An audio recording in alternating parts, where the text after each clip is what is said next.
안녕하세요, 400입니다. 오늘 소개해드릴 영상은 지난번 영상에 이어서 로고가 바뀌면서 연기가 나는 효과의 두 번째를 이야기해 보도록 하겠습니다. 지금부터 확인해 보실게요. 저는 다크 사이언 솔리드라고 써있는 걸 3D 박스로 체크를 한번 해볼게요. 로테이션의 R을 누르고 X축 값을 90도, Y축 값을 마이너스 29도로 만들어서 이 화면의 대각선으로 차는 방향으로 좀 만들어 봤어요. 스탑워치를 클릭을 해주시고 3프레임을 이동을 해서 X축, Y축 값을 모두 0으로 만들어 줍니다. 생성된 키프레임을 모두 잡고 F9 이지를 눌러주시고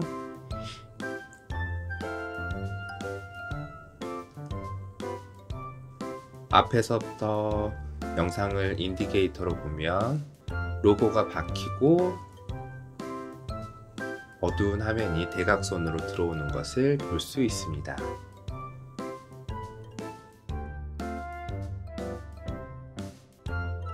연기나는 효과를 불러와 볼게요.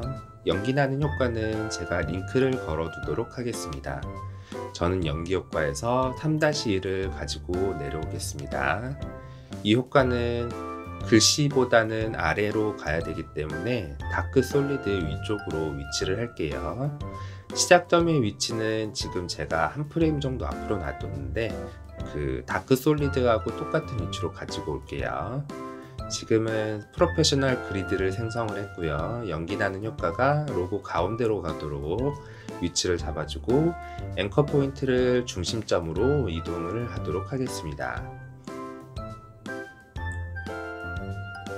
이동 툴로 옮겨주시고 프로페셔널 그리드를 다시 한번 꺼줄게요. 로고가 바뀌면서 연기가 나는 효과가 나타나고 있습니다. 연기가 너무 늦게 나타나는 것 같아서 제가 타임 스트레치로 시간을 당겨 보도록 하겠습니다. 100이면 100이고요. 원래 100%인 초에 비해서 30%로 초가 앞당겨지게 됩니다. 그러면 연기나는 효과가 빨리 들어오는 걸 볼 수 있습니다. 인디케이터를 움직여 보니까 로고가 바뀌면서 연기나는 효과 부분의 뒷배경이 검은색으로 나타나고 있죠? 이 부분에서 생성된 솔리드를 앞쪽으로 나타나게 하기 위해서 연기나는 효과의 블렌드 모드를 적용을 하도록 하겠습니다. 블렌드 모드는 Add로 한번 해볼게요. 그러면 연기나는 효과가 배경색에 묻혀서 같이 나타나는 걸 볼 수 있습니다. 연기도 흰색 부분에서 배경색에 가까운 색이 연하게 묻어나는 걸 볼 수 있을 겁니다. 지금은 갈라지는 효과를 나타나기 위해서 펜툴로 대각선에 선을 하나를 그려보도록 하겠습니다. 면 색상은 없고요. 선 색상만 흰색으로 해서 스트로크의 굵기를 줘보도록 할게요.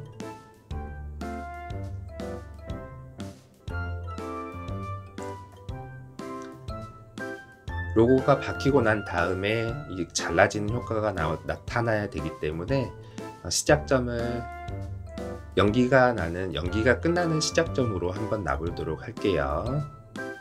쉐이프 레이어의 꺽쇠 가로를 눌러서 메뉴를 열어주고요.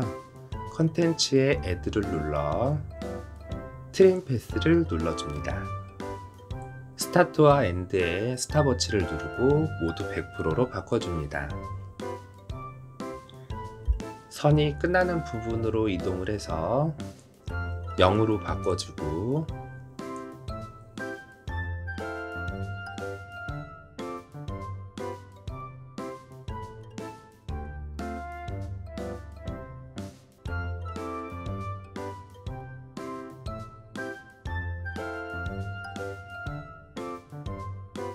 스타트에 놓인 두 개의 키프레임을 선택을 하고 이동을 약간 뒤로 옮겨줍니다.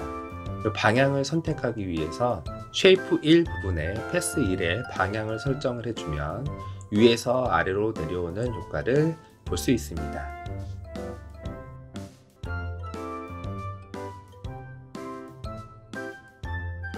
쉐이프 레이어 1번으로 선이 잘라지고 나면 이 색상의 면이 위아래로 흩어져야 되기 때문에 다시 한번 펜툴로 도형을 하나 그리도록 하겠습니다. 도형의 면 색깔은 배경색과 같고요. 선 색상은 없습니다.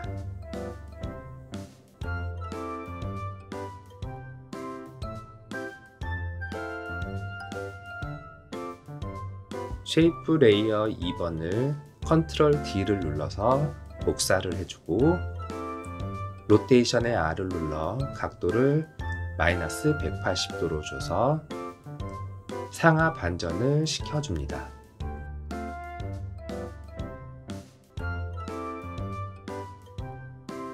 쉐이프 레이어라고만 적어 놓으면 어떤 건지 모르기 때문에 이름을 좀 지어주도록 할게요.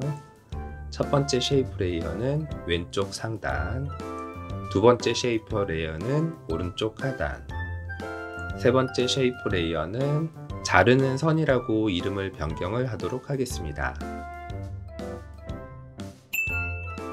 오른쪽 상단과 왼쪽 상단이 글자를 가리면 안 되기 때문에 화이트 솔리드 위쪽으로 위치를 옮기도록 할게요. 선으로 잘리고 나면 이 왼쪽 상단과 오른쪽 하단이 분리가 되어 있기 때문에 그때부터 시작을 하기 위해서 시작점을 이동을 하도록 하겠습니다.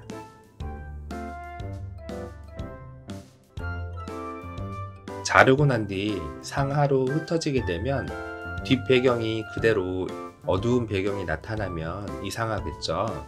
그래서 끝나는 시점을 왼쪽 상단과 오른쪽 하단이 시작되는 지점으로 다크 사이언 솔리드를 끝나는 지점으로 누르도록 하겠습니다. 단축키는 Alt 대괄호 열고 키를 누르시면 됩니다. 자르는 선이 지나가는 만큼 왼쪽 상단과 오른쪽 하단의 위치를 이동해서 옮겨 보도록 할게요. 오른쪽 상단에서 왼쪽 하단으로 잘라지는 모습을 볼 수 있고요. 시작점을 조금만 더 뒤로 옮겨서 이 중간의 간격을 조금만 조정을 좀 해볼게요. 인디게이터를 움직여 보면 자른 선이 지나간 후에 왼쪽 상단과 오른쪽 하단 쉐이프 레이어 부분에 중간에 공백이 나오는 걸 확인할 수 있을 겁니다. 잘라지고 난 다음에 바로 이 공백이 생겨야 되기 때문에 왼쪽 상단과 오른쪽 하단의 위치를 약간 앞쪽으로 이동을 좀 할게요. 잘라지는 선에 너무 길이가 짧아서 트리밍을 해서 길이를 조금 더 길게 해보도록 할게요. 소스 창에 꺽쇠 가루를 모두 닫아서 열려있는 모든 창을 닫아주도록 할게요. 자른 선으로 갈라지고 나면 왼쪽 상단과 오른쪽 하단이 대각선으로 갈라지면서 글씨들이 사라지게 할 거예요. 그래서 왼쪽 상단과 오른쪽 하단 쉐이프에 글자나 이미지들을 페어런트를 해줄 거예요. 그림에 보이는 상단 부분 대각선을 기준으로 상단 부분에 있는 걸 왼쪽 상단으로, 오른쪽 하단에 있는 이미지를 오른쪽 하단으로 페어런트를 걸어 줄게요. 페어런트를 걸었으면 왼쪽 상단과 오른쪽 하단의 포지션에 P를 눌러줍니다.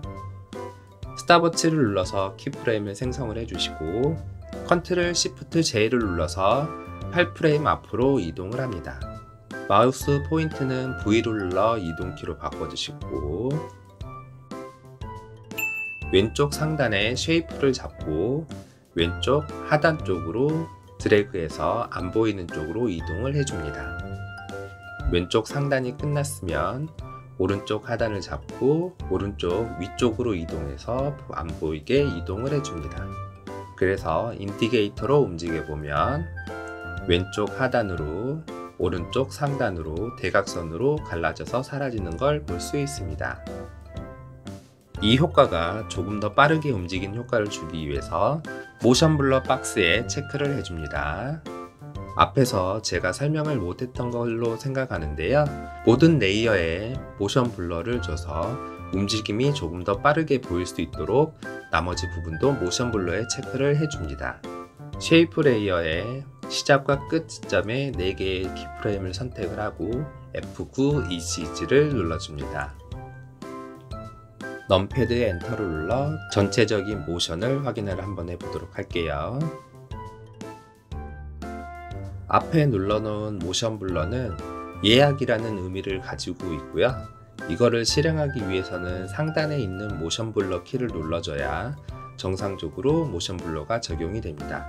컴퓨터 성능에 따라서 모션 블러를 바로 적용을 하면 버벅거릴 수가 있기 때문에 이 아래쪽에 있는 체크박스에 모션 블러를 예약 기능으로 걸어놓고 렌더링을 하기 전에 이쪽 위에 있는 모션 블러 키를 눌러주면 예약된 모션 블러가 자동으로 적용되는 걸 볼 수 있을 겁니다. 모션 블러 키를 눌렀을 때와 누르지 않았을 때가 확연하게 차이가 나는 걸 볼 수 있죠.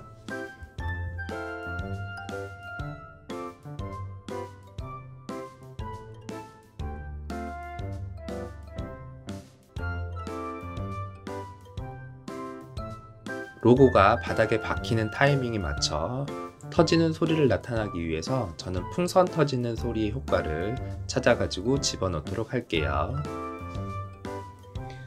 이 소리의 정답은 없기 때문에 여러분들이 찾아낸 효과음들을 집어넣으셔도 크게 상관은 없을 거예요.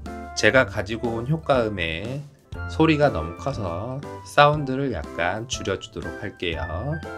모든 효과가 완성이 됐으면 이 드레이션의 길이를 맞춰줘야 되겠죠. 컴포지션의 드레이션 길이를 조절하기 위해서 마지막 키프레임에 있는 숫자를 확인을 한번 해봅니다. 2.8프레임이라고 적혀 있죠. 그러면 2.8프레임보다 1프레임이 더 많게 길이를 조절을 해야 모션이 정상적으로 끝나기 때문에 2.9프레임으로 듀레이션을 조절을 해줍니다. 컴포지션 세팅을 변경하기 위해서는 컨트롤 K를 눌러주시고 듀레이션 부분에 2.9를 눌러주시면 2.9프레임으로 적용이 되게 됩니다. 보시면 모션이 끝나는 부분으로 딱 길이가 맞게 잘라진 걸 볼 수 있습니다. 넘패드의 0을 눌러서 전체적인 모션을 다시 한번 확인을 해줄게요. 파일 저장하는 방법에 대해서 설명을 한번 해볼게요. 파일, Save as, Save as, 본인이 저장할 경로를 선택해 주시고 이름도 변경을 해줍니다. 저는 이미 저장이 되어 있기 때문에 중복된 이름이라고 나오는데 저는 OK를 그냥 누르도록 하겠습니다. Save as로만 저장을 하면 여기에 포함되어 있는 소스들이 각각 다른 곳에 저장이 되어 있으면 파일을 열 때 오류가 나타나기 때문에 저는 한꺼번에 지금 저장되어 있는 폴더에 저장하기 위해 메뉴를 선택을 해 볼게요. Dependency를 눌러주시고 Collect 파일을 눌러줍니다.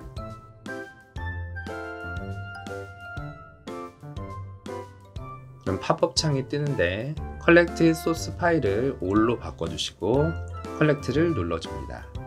그러면 어느 폴더에 저장을 하겠냐고 폴더 이름을 저장하라고 나오는데요. 애프터 이펙트 파일을 저장한 폴더를 선택을 하고 저장을 눌러보도록 할게요. 저는 이미 저장했던 폴더가 있어서 계속 폴더 안쪽으로 생성하라고 이렇게 표시가 되는데 처음 콜렉트 파일에 폴더를 생성을 하면 저와 같은 메시지가 뜨지 않고 저는 하나 더 안쪽으로 들어가서 파일을 저장을 해보도록 할게요. 그러면 이렇게 파일이 저장이 되는 걸 볼 수 있을 거예요.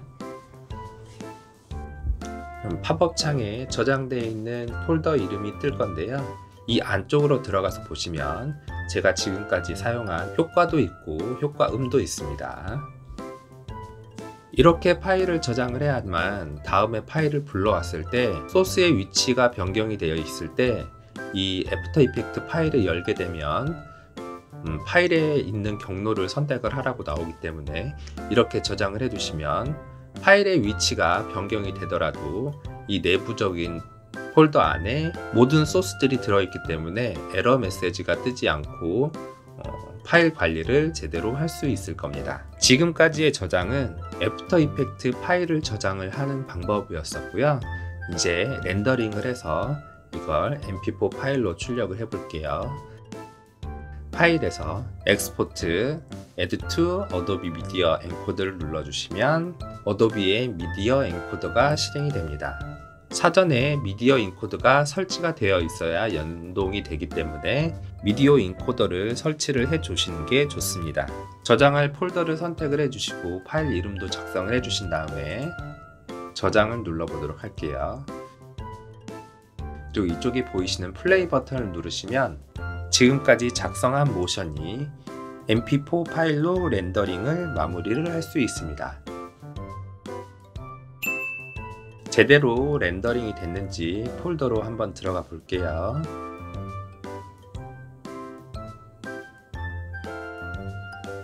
실행을 해보면